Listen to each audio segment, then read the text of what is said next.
All right, guys, we're back here for part 3 of this Mad Monday 270 75K guaranteed main event hand history review with who do we got? Let's give introductions. We got the one. We got the one and the only, the lovely Stretchy Claus. No. Thank you, Lappy. I am lovely. It's me, Fallon. Oh. Me, Fallon. She's fantastic, Fallon. Fantastic Fallon. Who else do we got here hanging out with us? Stretchy Claus. Yes. Yes. And Dibs. And Dibs. All right. And you got me, Lappy, is of course. We just ended with this ace queen versus jacks versus ace king versus queen's hand. Lappy showing some discipline. And I was thinking about it. Like you guys were wanting to like 4-bet here to stack off with these short stacks. What if these guys have more chips? What if they have like 10K or more? What do you guys do then? That's a easy fold, I think. I would also fold. Okay, so just because they're shorter and because they might be tooling around, right? Yep. And committing with worse hands, like maybe ace jack, maybe like tens, stuff like that. Mm-hmm. Yeah, those are strong, but yeah, crappy hands, crappier. That's what. Okay, yeah. Cool. So I just wanted to kind of like touch on that really quickly, for those who are watching the end of part 2, and who might have had those questions as to what we would do in the same situation if stack sizes were a little bit different. I mean, if it was deeper and it was like button, small blind, big blind, and it went like this, then I would cold 4 from the big or something. You know what I mean? But yeah, way deeper. Yeah. But with 3 guys to act behind, I think as well, this makes it like an easier fold deeper. Okay. Cool. So that good information there. We'll go on to the next hand. We got a way. We online poker's rigged, but it's okay. We can still fold and not lose our chips. If you can see the matrix, then it doesn't matter if it's rigged. I know, right? Isn't that great stuff? All right, we're folding here, so we're going to the next hand. We're just gonna kind of move along a little bit faster than we have been. Just fold. We are 100 bigs deep here. We're still a long ways away from late reg being over, not even close to the money. Definitely going to be, what are we doing here, Fallon, with the ace and the jack? Raise. And are you going big sizing? Are you min raising? Yep. You guys might do otherwise though. I mean, I do 2.5x. They're antes. They're just like you're not seeing them. Yeah, there are. Okay. Yeah. There are 40 ante per person. Yeah, I'm somewhere between 2 and 2.5, depending on a couple things. Mostly just my mood. Yeah. Oh, really? Well, yeah, I mix it up. Yeah, I stick with the guild of potential, and like he really harps on me when I do anything but min raise in these situations, because he talks about wanting to play pots with recreationals and wanting to keep stack the pot as big as possible with them, and just being able to make better decisions with them post flop, and so that's kind of been what I've defaulted to at tables without regs, right? And at a table like this, I feel like we have to just assume that these guys are all recreationals until they prove otherwise. What do you guys think? That makes perfect sense to me. Yeah. Yeah, and especially like Bovada is like pretty crazy how rec heavy it is. Right. Yeah. it's wreck heaven, dude. That's where they go from. They go from if they can, Frick. they play a tournament on ACR and they die, and then they go to Bovada. No. Prosper. So okay, so I probably min raise here. Okay, yep. We see a 3-bet from the button. And what do we think here, guys? We are 13-5 effective here with this big guy. So that would be like what, 34 bigs effective? I'm cool with just pitching. I don't know. Yeah. Yep. He's not deep enough to warrant doing anything other than, I mean, if you flat, you're playing like so far behind ranges, and he has the betting, whatever it's called. The initiative? Yeah. So you're behind in ranges and you don't have the betting initiative. I think just pitching. Okay. What do you do with Go ahead, Stretchy. Yeah, I agree with Dibs. And then against a certain player, readless, I'm just going to pitch, and against certain players, I think you can happily jam. Okay. Yep. If you get if we had like a good sample here, we only have 20 hands on this guy. Not really any information on him. If this is Dibs, I get to smash it in his face and high five the dealer Yeah.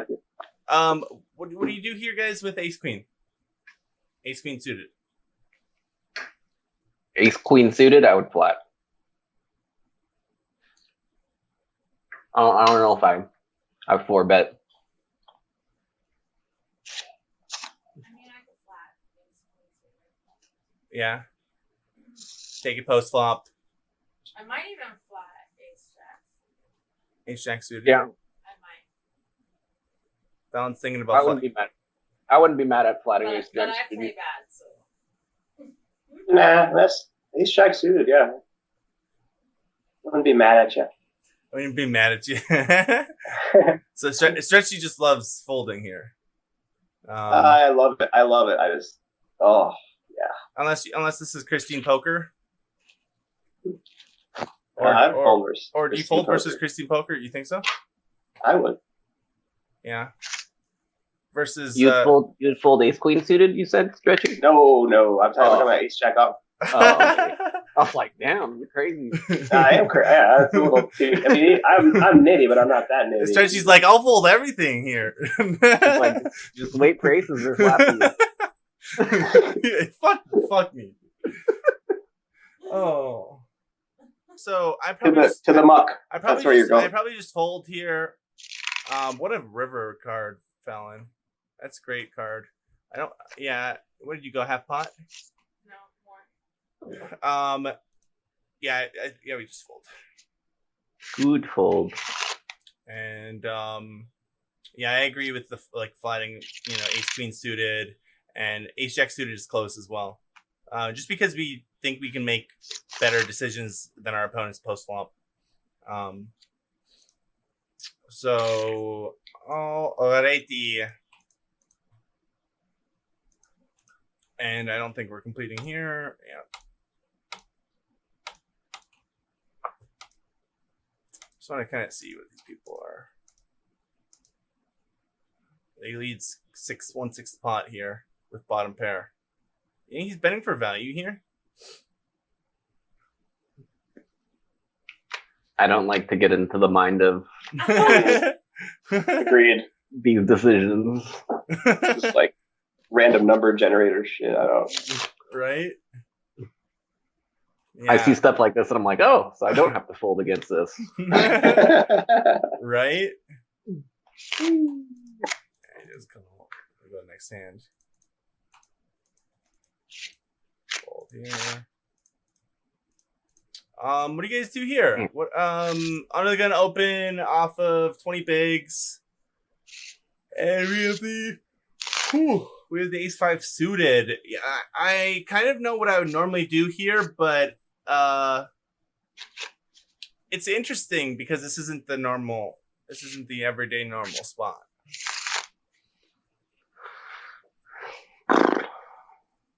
Yeah. 37.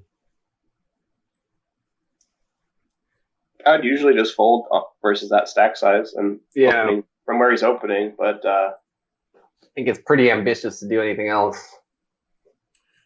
What do you think about the stacks behind us having 50 or more bigs and them coming along almost like most of the time? Well, I'd certainly like that. Yeah, and that's going to happen a high amount of time. Right, the times they're going to squeeze or not come along. You think they're going to squeeze? Sometimes, yeah. Don't you think? Sometimes your they'll squeeze. button spot looks really bad, or like not bad, but it looks really weak. I don't know. It seems like if you had a good enough hand that you would just put this guy in or 3-bet him. You 3-bet, yeah. I think we metagame a little too much here because like I on ACR I get you and I hear you and I think that's very legitimate. You know, I think it's okay to sometimes say, "Hey, I'm going to splash here," but let's not always try to justify it as like this is a proper play. Like, it's probably, there's good and bad to it. Like you always say, like it's probably losing pre, but printing post. So yeah, so finding that balance here is. I mean, it's difficult because under the gun is 20 bigs effective. Like, if they feels like 30, it would be easy call. Very easy. If they have even like 12K, I think it's a pretty easy call as well. That would be 30. I don't think I'm just trying to take my I thought you said 30K. I thought no. Oh, because I'm 30K. I have 37K. Yeah. Okay, so yeah, like 30 big blinds. It's pretty easy. I don't think these guys are really like doing too much in the way of like being squeeze happy or aggro. The stats I have on the big blind, it's like I have 60 hands on him. He hasn't 3-bet once. He hasn't on Bovada. If they squeeze, they usually have it. Right. You know? So you're really like worried about whatever percentage of hands are doing that, like 3% or 4% of whatever they're doing. Yeah. It's a tasty spot if you can get the blinds in, then you're in position and you can play like a deep pot. Like there's some good stuff that could happen. Mm-hmm. All right, let's see what happens. So yeah, I think it's close. I think I side towards the fold, but I don't think it's terrible definitely not terrible. It's definitely not terrible. Nice. And everybody and Queen 9 is like I'm joining the party, man. Yeah, like the water's warm. Where's the cocktails? Queen 9 drawing thin. Oh, Jesus. Hey, you know what? It's a good play because look at this. I mean, if we folded, it would have been a terrible play. Yeah. All right, so we see not checks. Wow. I think he just flat here, right? You think so? I would like to bring in the other stacks. Because the whole point was to play a big pot with the other stacks. Yeah, and if you raise, you're just getting them out. Now that we flopped the world, why do we want to ISO? I guess the only argument for that is that if we raise here, we squeeze out the blinds with hands like, 8x, and stuff like that, right? I know that's a very narrow range that we're kind of targeting, right? That I'm kind of mentioning. You're not too upset if they call you with like 8-10 of hearts. Yeah, you can get rid of them later. Yeah, I hear you on that as well. And I guess the only other argument for maybe raising is that as I'm trying to play devil's advocate here, it would be that we're gonna for sure be able to get it in versus like king queen or like whatever, worst flush draws right here right now that might not otherwise put it in on turns or rivers. The problem when you raise and they continue, and like the blinds continue, is that they're gonna have it's gonna start getting so narrow that they're gonna be super strong, like sets or 6-6-7. And so, I think he's more. If you flat here, I think a flush draw is more likely to stack off, like squeeze their flush draw, rather than like, you raise the flop and then he's gonna put in a 3-piece all in, like. Well, I don't know. That's a little ambitious, even for like, I don't know. I think since the blind's defended, so like they could have all kinds of shitty flush draws too that you don't want to push out. Mm-hmm. I hear Dibs, like if someone has like if he has like 6-2 of diamonds or something like that in the big blind and you flat, I think he either can flat there or like be like, oh, I've been told to play my draws aggressive, and they'd play it, like 7K or something, and you just pile it in, and you're like, yeah. Is that how you've been taught, Dibs? I play it pretty aggressive, No. I think we want to keep 6 deuce of diamonds in there. Yeah, I mean, think so too. I don't think 6 deuce of diamonds is going anywhere, no matter what we do. Okay. I mean, are we really thinking they're gonna hero? Well, fold? I'm not. That 6 deuce of diamonds is very specific. Let's say it's 7 deuce of diamonds, or like it could be 10 jack of diamonds. Or, okay. Yep. Yeah, I hear you on that. If we don't have the pair, does that change anything? If we had ace 9 of diamonds here instead? Yeah, I think I would lean to raising. If I didn't have the pair, because then with the pair you block like sets, at least you block one set, and you have more outs against other hands. Right. The additional 2 outs. Right. So I like that. So you'd make it like what 48 here, 42. Would you go smaller? Well, in this spot, I would just raise to 42, because then I could still raise if the ace 9 jams. Oh, okay. Yeah, so you can ISO them? Yeah. We're talking about ace 9, right? Ace 9 of diamonds. Ace 9 of diamonds here, yep. Yeah. Got it.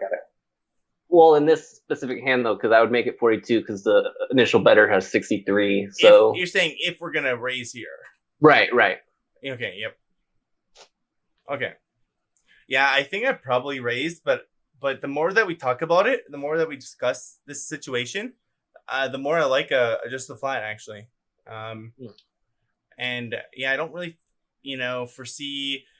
So I guess the only other counter argument that Thrash, my old backer, or even my coach might say is that what about those instances where these guys both continue behind us and it comes like a brick on turn and one of them just like open jams or pots it, or like is there a possibility that we ever get taken off our equity? Sure, but it seems really, really rare. Not relevant enough that it would change the decision to me. Yeah, it would have to be that was like 3 conditions you just mentioned that would all have to happen. Like that they both continue and then one of them leads somehow and the other one jams somehow. And then you're probably still getting priced in at that point. You have to run the numbers and also give them ranges, but but it doesn't even matter because that's like such a small percent of the time that. So you just raise here on this hand? So I think I probably did. Let's just get to the raise. Yeah. Yeah. It's fine raise. Yes. Yeah, I think it's inferior. I think the more that we've talked about it, I'm more do like you just flatting, like imagine if he turns an ace there, like he's just piling. Right. Yep. Yeah. Exactly. We just allow or a diamond. We allow our opponents to make so many more mistakes, and we just allow ourselves to take advantage of those much more by just continuing flatting and allowing the others in and allowing the under the gun to just blast off too. So I do like just flatting here, and yeah, I think these discussions it's just so good. Review is so important, because the decisions you can make in the moment, like you might just have one train of thought in your mind, but you might not be considering other things that you can only really discover when you return to your hands and you say, hey, so we played our hand this way, but how does that compare in EV to this or this option? And why are those options maybe superior? I've never looked at a hand history of my own where I haven't found tons of mistakes. Never. So it's awesome to do it. Absolutely. Yeah.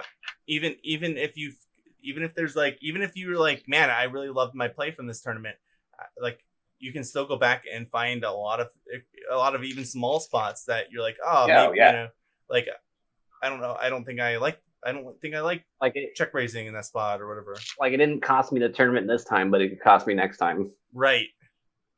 Because sometimes things just work out in your favor. Yeah. That doesn't mean that you played perfect though. Yeah. So yeah, that's why I think it's important to do this and to continue to do this. And I hope that the audience and everybody here is, feeling like they're getting something from this. Yeah, for sure. I know I am. All right, so we're folding. I'm pretty sure we're folding the deuce. Yeah.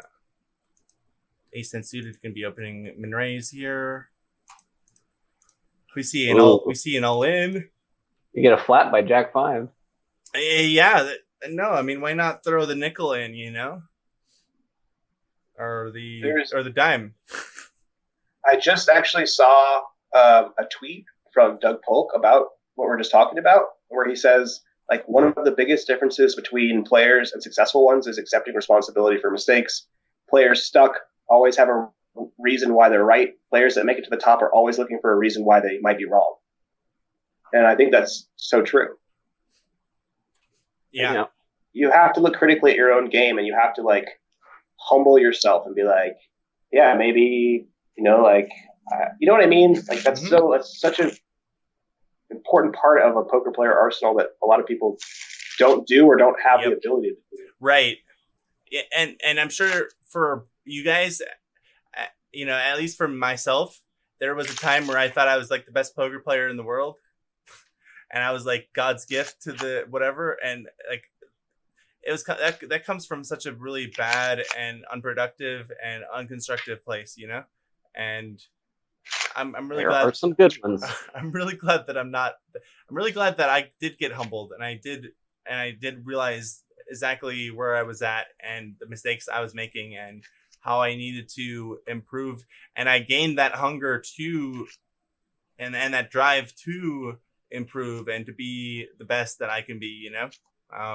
Absolutely, dude. Absolutely. You've been working so hard, and like people that just want to make excuses and be like, oh, well, I lost because I took a bad beat or because people are bad. It's like, well, really, they're just being lazy. And yeah, maybe they took a bad beat, but what could they have done differently? What could they have done to better their game? Playing well, it should take like 3 or 4 bad beats to get you out. Right. Really. You should be like tipping up so many times that like it should take like 3 or 4 in a row, and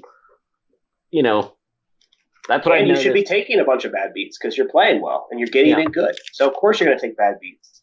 Yeah. Right. And if you don't take bad beats, then you're going to win. Right. If you're not taking bad beats, or else if you're not taking bad beats, you're just getting into bad every time. Right. Exactly. You have to take bad beats if you're playing well.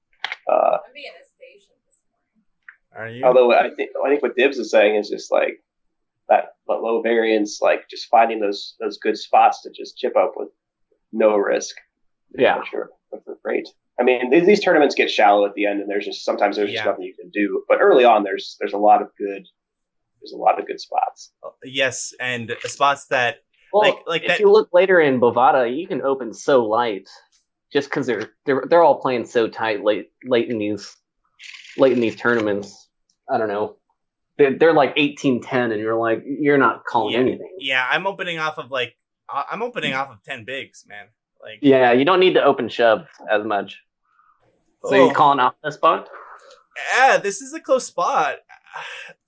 Like, why wouldn't you?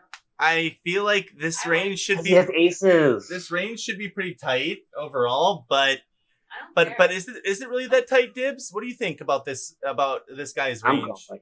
I'm calling. He has like 9s, 8s, king queen suited, king jack suited. I think you just pay it off. Yeah, it is pretty tight though, because it is a squeeze with the short stack. Yeah, and we have to be really afraid of under the gun +2 here, right? And what he's flatting. Yeah, maybe not if he's flatting Jack 5 suited. Yeah, that's what I was thinking. I was like, well, it is Jack. Yeah, but I think you just flat and then play from there. Yep, and see what they do. Yeah, and if he jams, just easy pitch. Yeah, I think oh, wow. It's full. Wow. You're like, that's how you win poker tournaments. And the Jack 5 suited calls. You must have been like, that dude's tight. This is really nutted. Wow, he actually isn't tight. He's a 40-16, but he's a 40-16-0. His 3-bet is 0. I think that might have been why I folded. I don't know if that's correct,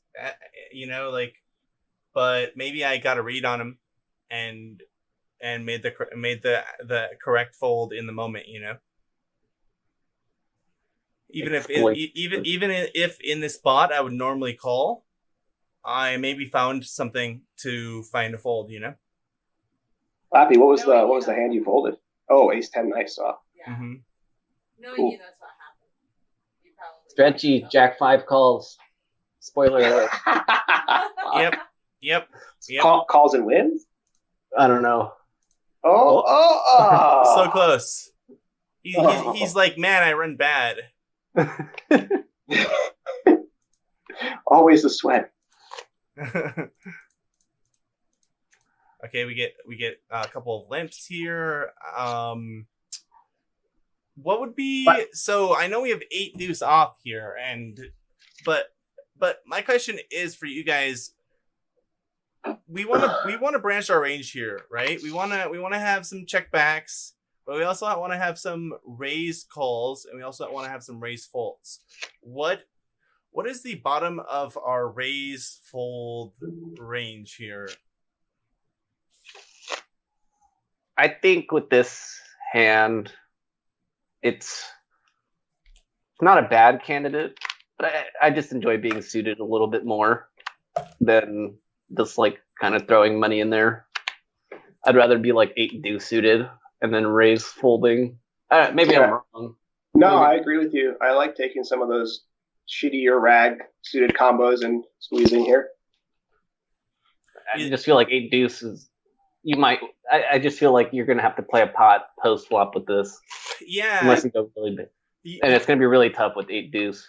Something that I've been working on with my coach has been like, hands like Jack 3 suited, Jack 4 suited, like putting a few of those in here as raises and or even 3-bet squeezes. If, for example, this was an open or say the guy with more chips here under the gun 3 who actually folded, say he opens and then say the small blind calls, and we're really deep here. We've been working on like what we should be putting in our 3-bet range here, and we as bluffs, right? Jack 3 suited, Jack 4 suited, there are some of our, worst suited Broadway X cards that we don't want to fold, but at the same time, they're not that great in terms of their post flop playability that we really want to just flat and try to take it to the streets.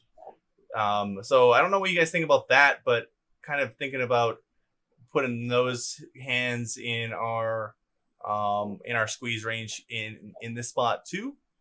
Love it. Yeah, man, for sure. Yeah, and then it gives you some like good stats on like this guy's actually raising polarized in this spot, and you get paid when you actually raise from the big blind or squeeze from the big blind. If you have like a 10% 3-bet in the big blind, someone's going to see that and be like, well, I don't 3-bet 10% from the big blind. I only 3-bet 4%. What's his 6%? Right? And people are definitely, exactly. Sorry. So then they're thinking like, oh, he's probably 3-betting king jack, queen jack. I'm going to call with, let's say, ace 10, and the flop comes 3-3-10, and you have jack 3 suited. Mm-hmm. You absolutely destroy them, and you get their whole stack. Yeah, exactly. And then our opponents, for the most part, just aren't going to be making the folds,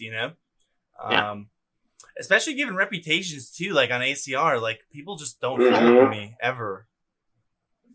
And if with good reason, but well, I mean, if people never fold to you, then that's an argument for not needing to do that. But I think what Dibs is saying is that like people tend to like way under 3-bet from the big blind, and so it's nice to have those hands that you mentioned, Lappy, because for all the same reasons you guys just discussed, I'm totally on board.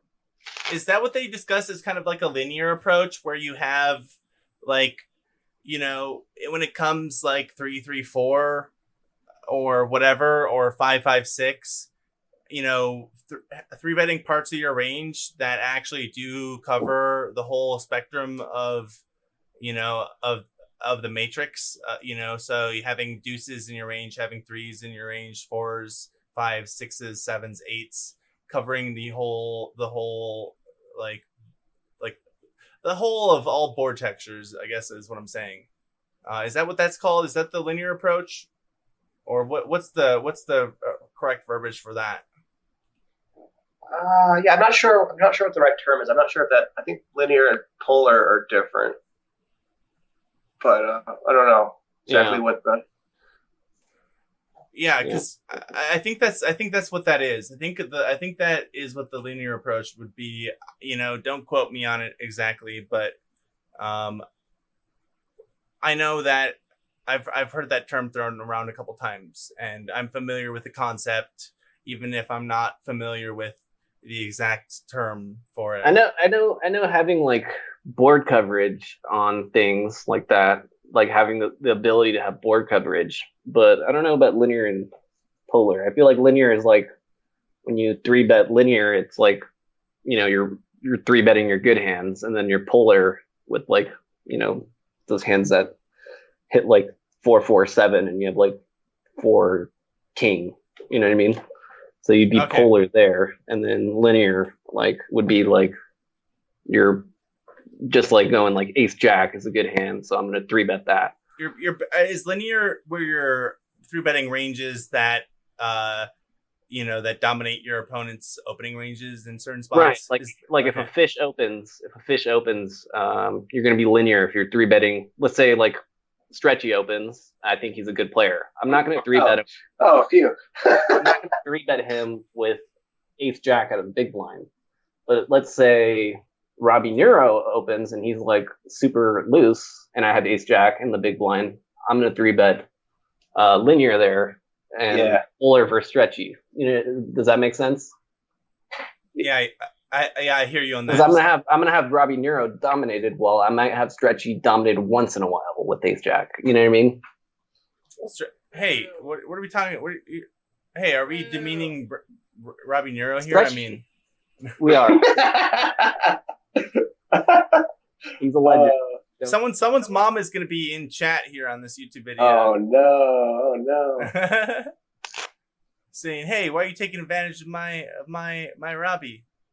I've only seen Stretchy play 2 hands on stream, and both ended up either with the nuts at some point during the hand.